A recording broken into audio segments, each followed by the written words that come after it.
అట్లా గణతంత్ర రాజ్యాంగ దినోత్సవం కాకుండా మదనపల్లి జిల్లాగా ప్రకటించడం జరిగింది. మన జిల్లా ఏది ఇప్పుడు? మన జిల్లా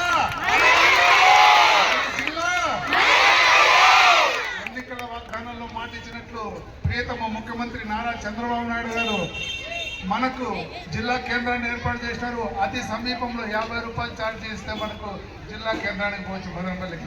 ఇకపోతే స్త్రీలకు, మహిళా మహిళలకు ఛార్జీ కూడా అవసరం లేదు. ఆధార్ కార్డు చూపిస్తే మనం 1 గంట లోపల జిల్లా కేంద్రానికి పోవచ్చు.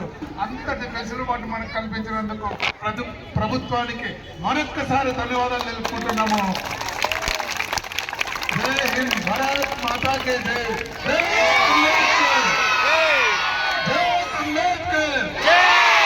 మదనపల్లి జిల్లాకు స్వాగతం, సుస్వాగతం. మదనపల్లి జిల్లాకు స్వాగతం, సుస్వాగతం. బిడ్డలందరికీ కూడా నా ఆశీస్సులు. భారత్ స్కూల్ పేరు నిలబెట్టే విధంగా 10వ తరగతిలో కూడా మంచి మార్కులతో పాస్ కావాలని చెప్పేసి మండల విద్యార్థులందరి తరఫున కోరుకుంటున్నాను. జై హింద్. రాజ్యాంగాన్ని రచించారు. ప్రపంచంలో లిఖితపూర్వక రాజ్యాంగాల్లో పెద్దదైనటువంటి రాజ్యాంగం మనది. 1949 నవంబర్ 26న భారత రాజ్యాంగాన్ని ఆమోదించినారు.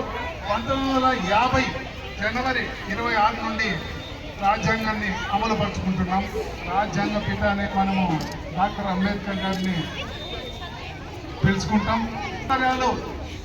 సమానత్వం రాజ్యాంగమే. మన చట్టాలు పేద ధనిక భేదం లేకుండా ప్రతి ఒక్క భారతీయునికి అమలు పరిచే విధంగా మన రాజ్యాంగంలో చట్టాలు ఏర్పాటు చేయడం జరిగింది. వాళ్ళందరినీ కూడా మనం చక్కగా చదువుకోవాలా, బాగా ఎదగల. ఓకేనా?